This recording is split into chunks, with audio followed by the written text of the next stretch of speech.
John 1:40.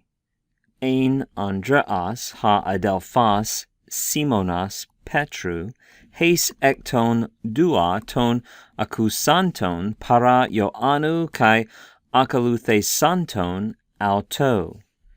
Translation. As we begin, we note the subject here is in the nominative case, right? Andrew, the brother, right? That's appositionally restating who Andrew is. Andrew, the brother of Simon Peter.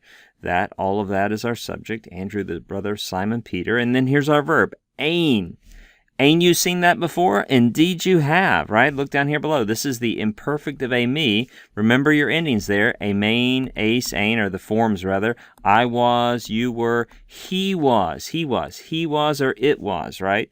And there it is. And some of you have to confess, you're like, I was kind of confused because that looked like a capital H, but that is indeed a capital Eta, right? That's a little bit hard to recognize, but this form here could also have been written like this.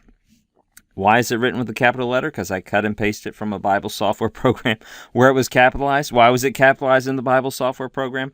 Probably to mark the beginning of a new paragraph. Capitalization in modern critical editions is used for a number of reasons. One, for proper names like Andrew, right, or Simon Peter. It's also used to mark the beginning of paragraphs in some critical editions. It's used to mark the beginning of quotations as well in some critical editions. And it's used for the titles of books, right?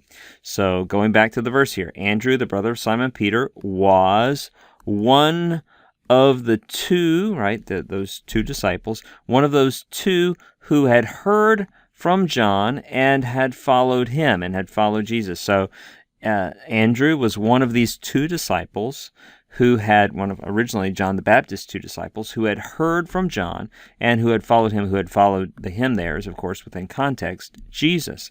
Notice here how we have one article tone that's governing these two participles, those hearing and those following, right? That's one group of people, those who heard and followed. It's not two groups. And so that one article, you find this often in Greek where you'll have one article that will then govern multiple participles that refers to the same group of people.